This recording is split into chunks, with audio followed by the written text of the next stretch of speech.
Hello नमस्कार दोस्तों, हमारे YouTube चैनल एजी कंप्यूटर में आपका बहुत बहुत स्वागत है।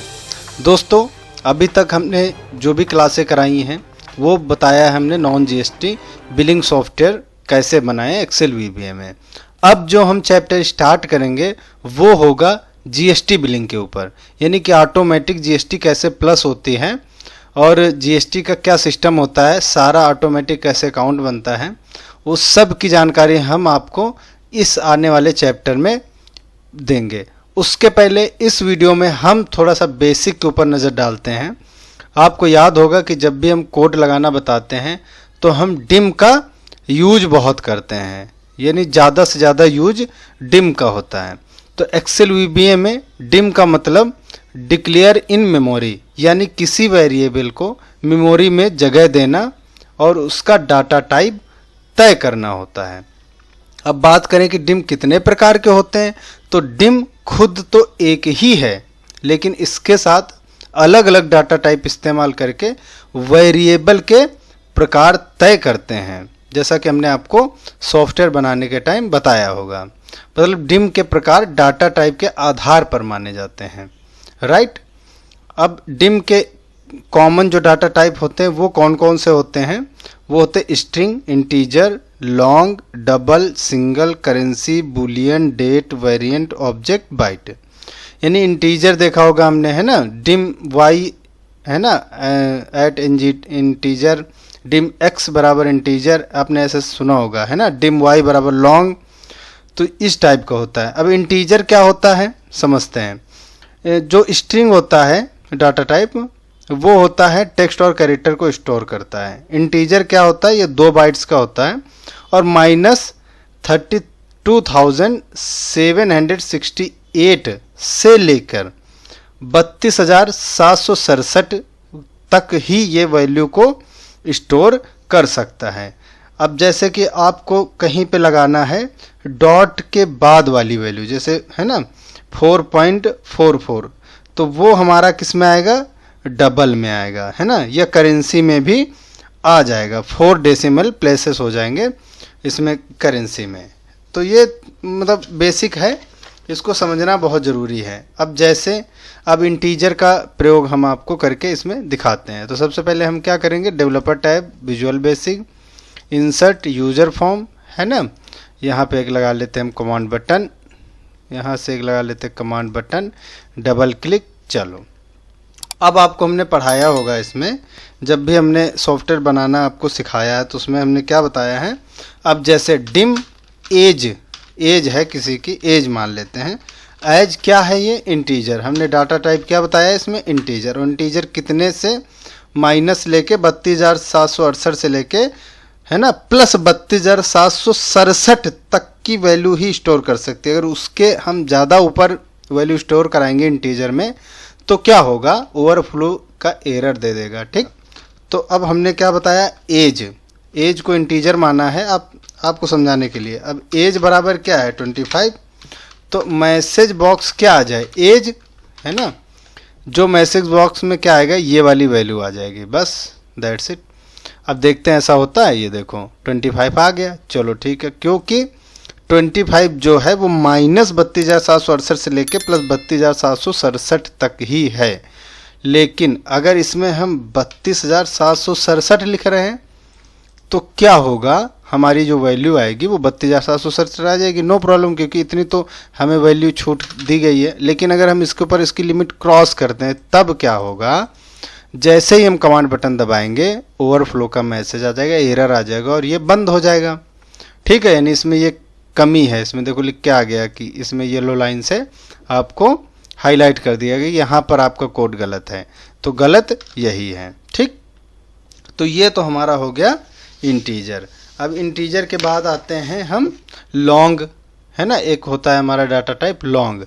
तो अब इंटीजर की जगह ही हम क्या कर देते हैं, लॉन्ग, LONG, बाकी हम ऐसे ही रहने देते हैं। अब लॉन्ग क्या करेंगे, वैल्यू आ जाएगी, है ना। अब वैल्यू थोड़ी सा और बढ़ाते हैं, 68 की जगह यहाँ पे 100 लिख लेते हैं। अब प्ले करेंगे ये, तो वैल्यू दे देगा, इसमें कोई बड़ी बात नहीं, क्योंकि इसकी लिमिट है। लॉन्ग लगा दिया तो इसकी वैल्यू आप डाल सकते हैं यहाँ पे ज़्यादा, है ना। अब जैसे लॉन्ग लगाने के बाद अब आप चाहो तो यहाँ पर क्या कर लो, हाँ लॉन्ग लगा दिया। अब अगर लॉन्ग पे हम इस टाइप की वैल्यू लेते हैं 10.5, तब क्या होगा, वैल्यू तो ले लेगा लेकिन वो लेगा 10.5 में। देखो यहाँ पर नहीं आ रहा है, क्यों नहीं आ रहा है, क्योंकि डेस जो पॉइंट के बाद हम वैल्यू लेते हैं वो यहाँ से लॉन्ग हटा के आपको डबल लिखना होगा, है ना, डबल से आ जाएगी पॉइंट के बाद, है ना। तो इस टाइप के डाटा टाइप अलग अलग होते हैं, उनका काम अलग अलग डाटा स्टोर करना होता है ना। तो ये बेसिक जानकारी है, ये होना हमें थोड़ा सा ज़रूरी है, और बाकी बेसिक हमारी साथ साथ में चलेंगी। अब बेसिक की बात करें तो देखो, working with range and cells. अब जब हम काम करते हैं इसमें, अब रेंज क्या है, अब इसमें समझो आप। एक्सेल में रेंज का मतलब एक या कई सेल्स का एड्रेस, जैसे A1, एक ये एड्रेस हो गया A1, या फिर A1 से लेके अब हम कहाँ तक आ गए, O1 तक आ गए, A1 से लेके O1 तक, यानी इसके बीच के सारा काउंट हो गया, है ना। तो इस हिसाब से, और सेल्स है ना, रो कॉमा कॉलम मेथड बराबर क्या बनता है इसका, रो कॉलम नंबर से सेल को सिलेक्ट करते हैं, है ना। अब VBA में डाटा डालने के दो तरीके होते हैं जो कॉमन होते हैं, क्या, चलो वो हम बता देते हैं। अब देखो, इसको हम यहाँ से हटा देते हैं डाटा टाइप को, इसको तो आपको समझ में आ गया है ना। अब डाटा टाइप, अब यहाँ पे हमें क्या करना है, अब डाटा डालना सीखना है, ये भी तो बेसिक ही है, वो हम आपको समझाते हैं। अब जब डाटा डालने, सबसे पहले हमारे पास क्या होना चाहिए, सीट, है ना। अब कहाँ पे डाटा डालोगे, किसी सीट में ही डालोगे, उस सीट का नाम यहाँ पे लिखेंगे, जैसे सीट 1 है ना। अगर नाम आपने चेंज करके रखा है तो वो चेंज कर लो, हम यहाँ पे देखो सीट 1 है, ठीक है। अब डॉट रेंज बताएंगे, तो रेंज क्या होता है, अभी आपने पढ़ा ना, A1 से लेके B10 B5 जो भी होता है इसके बीच की ये होती हैं रेंज। तो रेंज हो गई, डॉट रेंज के बाद अब हम यहाँ से रेंज दे देते हैं A1। तो अब रेंज लिखना है तो इसमें क्या में लिखेंगे, डबल कोट्स के अंदर, बंद डॉट वैल्यू। हमें इन सब की वैल्यू क्या हो वो, अगर हमारे पास कोई टेक्स्ट बॉक्स है तो हम लिख देते हैं टेक्स्ट बॉक्स 1 डॉट वैल्यू, ठीक, ऐसे लिख देते हैं। लेकिन हमारे पास कोई टेक्स्ट बॉक्स वैल्यू तो है नहीं, तो हम इसको हटा के सीधा वैल्यू ही लिख देते हैं, है ना। यहाँ से लिख देते हैं AG कंप्यूटर, है ना, इसके आगे लिख देते हैं यहाँ पे हाय, हेलो AG कंप्यूटर। अब यहाँ पे हम इसको रन कराते हैं, इस पर क्लिक करेंगे तो यहाँ से अच्छा, यहाँ पे सीट्स आ गया, हमारी सीट का नाम सीट्स नहीं है, सीट 1 है। तो जो भी दिक्कतें हैं ऐसी देखो आपको समझ में आ जाएगी, है ना। अब यहाँ पे हमने क्लिक किया तो देखो A1 के अंदर क्या लिख गया, यहाँ सीट पे देखिए हेलो AG कंप्यूटर, ये देखो। अब चाहे जितनी बार क्लिक करोगे, क्योंकि हमने एक ही दिया है ना चेंज, तो वो वहाँ पे जाके अपने आप लिख देगा। ये सिंपल चीज़ें हैं, ये तो इसी से आपको मतलब जो डाउट होंगे आपके क्लियर हो जाएंगे, राइट। अब यहाँ से A1 ना लिख के सेल्स लिखा, अब देखो, अब यहाँ से इसको हम थोड़ा सा चेंज करते हैं। अब यहाँ से हम सेल्स बताते हैं, सेल्स, है ना, सेल्स बताते हैं, पहला कॉमा फिर पहला ब्रैकेट बंद डॉट वैल्यू। अब देखते हैं क्या आता है इसमें। अब इसको बंद करेंगे ये, और इसको पहले हम डिलीट कर देते हैं, जो ये हमने लिखा है हेलो AG कंप्यूटर, इसको डिलीट कर देते हैं। अब इसको हमने इस पर क्लिक किया तो देखो वहीं पे पहुंच गया, है ना। अब इसको फिर से हम डिलीट कर देते हैं, और अब हम इसमें इसको चेंज करेंगे, 1 लिखा है, इसको हम दोनों में 2 लिख देते हैं। अब इस पर क्लिक करेंगे तो क्या आ जाएगा, देखो 2 और 2 का मतलब होता है एक के बाद ये दूसरा, और 2 का मतलब एक के बाद ये दूसरा। तो सेल हमारा कहाँ बना जाके, B2 में, है ना। एक इधर छूट गया, एक ऊपर की छूट गई। तो आप समझ गए होंगे ये पहला क्या है, देखो ये पहला क्या है, ये कॉलम है और ये रो है। अगर आप 2 और 1 लिखते तो क्या होता है, यहाँ पे क्लिक करो तो देखो यहाँ पे आ गया, क्योंकि 2 मतलब ये दूसरे रो में है ना, और पहले कॉलम में, है ना।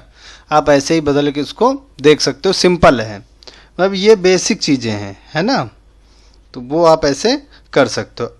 अब रेंज का अभी हमने आपको ये अभी तो ये एक मेथड हुआ है ना। अब इसमें हम फिर से वही लिखते हैं जो हमने पहले लिखा था, डॉट रेंज। अब यहाँ पे रेंज देते हैं। हमने बताया था रेंज हमेशा डबल कोट्स के अंदर देना, ठीक। चलो ये हुआ, रन किया, ये देखो तो वहाँ पे लिख गया, ठीक है, ये अच्छी बात है। अब रेंज हमने कहा था A1 भी हो सकती है और A2 से लेके B2 तक भी हो सकती है। तो A1 से लेके अगर हम A5 सपोज दैट लिख रहे हैं तो बीच में क्या देंगे, ये है ना, कॉलन दे देंगे। अब हम क्या करते हैं, इस पर क्लिक कराते हैं। अब देखो क्या हुआ, हमने A से 5 तक लिखा तो यहाँ पे क्या हो गया, 5 बार ऑटोमेटिक इकट्ठे जाके लिख गया, क्योंकि हमने बता दिया था A1 से लेके A5 तक लिखना है, राइट। तो इस तरह से ये हम सारा अपना बेसिक काम करते हैं। ये तो हमने सारा सॉफ्टवेयर में सिखाई देना है, वैसे ये बेसिक की क्लास थी तो थोड़ा बहुत हमने डाटा वगैरह समझना सीख लिया। तो हमारे चैनल पर बने लिए आपको सीखने को बहुत कुछ मिलेगा, है ना। वैसे तो आजकल AI का ज़माना है, आप चैट GPT से भी सीख सकते हैं, बस आपको इसमें बेसिक पता होना चाहिए। मान लो आपने चैट GPT ने आपको कोई सोर्स कोड बना के दिया है, उसको सही जगह पे इम्प्लीमेंट करना है ना, उन कोडों में अपने टेक्स्ट बॉक्स के नंबर को कैसे फिट करना है, ये बेसिक जानकारी जब तक नहीं होगी तब तक आपको AI से कोडिंग करवाना थोड़ा सा मुश्किल पड़ जाएगा। तो बने रहिए बेसिक जानकारी लेने के लिए। अगर आपको कुछ समझ में आया हो तो हमारे वीडियो को लाइक करें, अपने दोस्तों का शेयर करें और हमारा चैनल सब्सक्राइब करना बिल्कुल ना भूलें। आपका बहुत बहुत धन्यवाद। मिलते हैं हम नेक्स्ट चैप्टर में।